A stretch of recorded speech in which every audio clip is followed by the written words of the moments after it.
I like to do is muscle training. I'll do some working out or putt at 500 times, but I also want you guys to go out and actually practice for a tournament.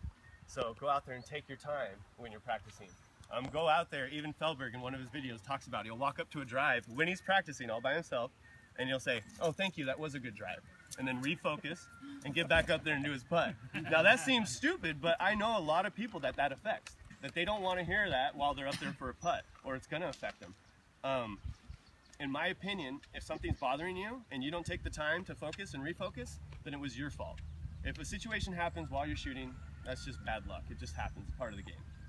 But I always recommend just taking the time to refocus, or practicing even refocusing.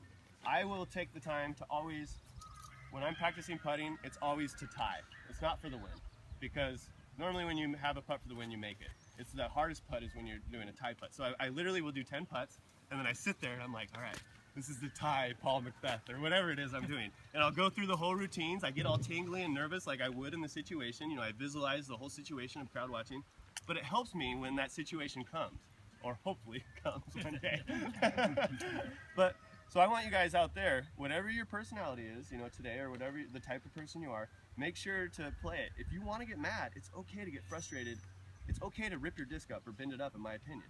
It's not okay to get frustrated and affect another player, you know, and I call it the 5-second rule, just like when you drop something, you know. Go ahead and let it out in 5 seconds. You see it in the pros all the time, but don't take it beyond that. And so for me, it's not even about respect. Even though I want to respect the players, it's about me, you know, trying to stay positive the whole time, trying to be, you know, mentally focused the whole time. And just me, I can't get negative. So that's all I was trying to get across to you guys. Everybody's a little different, and so I want you guys to find out what type of person you are. But don't think about form when you get up there. Just let it fly, have fun, and after the tournament, assess what went wrong, because you guys have already been practicing and putting the time in to play this event. So there's nothing you can do while you're out there except help the next shot the best you possibly can. So while I talk about that, I want you guys to also think that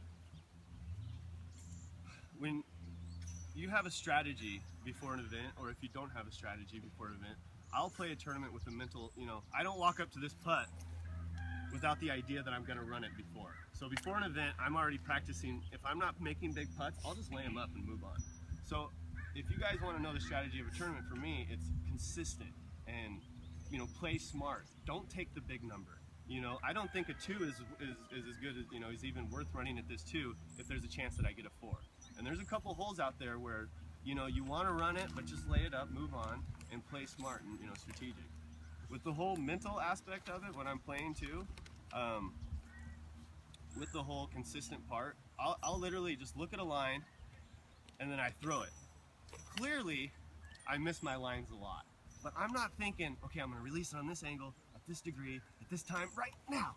If I did that, that would be very difficult. If we did that while we were walking, it would be very difficult, or eating, or any simple process. So the routine part that I was getting back to earlier is you have to practice something 1,200, 1,500 times properly. I talk to Sean about this all the time. Here he is.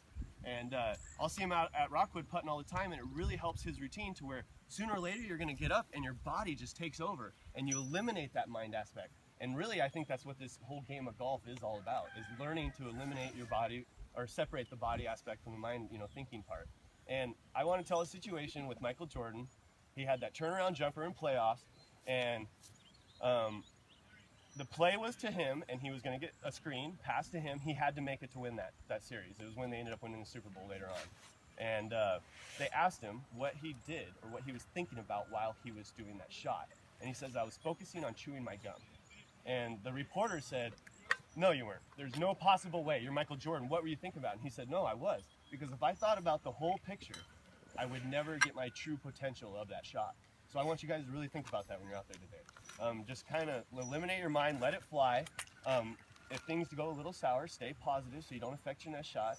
After the tournament, go home and work on putting, work on up shots, forehands, whatever it is that you struggled with. So that I'm going to keep it with that. No form, just all mental, and have a good time today, guys. Or get mad in 5 seconds. If you guys want to do that, that's fine. But keep it, you know, keep it even keel. I have literally ripped my putter in half, but nobody knew. You know, but I was so mad inside. I walked over in a corner and I ripped my aviar. And I was so mad, I bent it and just tore it off. And no one knew until someone found it in the trash can. And they took a picture of it, and everybody knew. you know. But it was one of my worst tournaments at the time ever, but nobody knew, you know. And so that's something I want you guys to think about when you're out there. You don't want anybody to know. And also it's going to help you in a competitive aspect. When you see somebody not let a 3-putt bother them, or a roll-away bogey, or a missed 20-footer that we, you know, as a competitive aspect, that's kind of some mental stuff that some people, you might get that edge on them because they're the ones that are getting mad while you're the one keeping your even keel, and they're wondering, this guy must be really good because he doesn't care. He must know that he's going to do great. And that's, I want you guys to think that, because you're not going to do great unless you have that mentality while you're playing. So that's all for you guys today, but later on we'll do putting, up shots, or driving, whichever one you guys want to do. You guys have a vote right now because you guys are the interested ones. Does anybody want to do putting or driving or up shots? Raise your hand for putting. Up shots.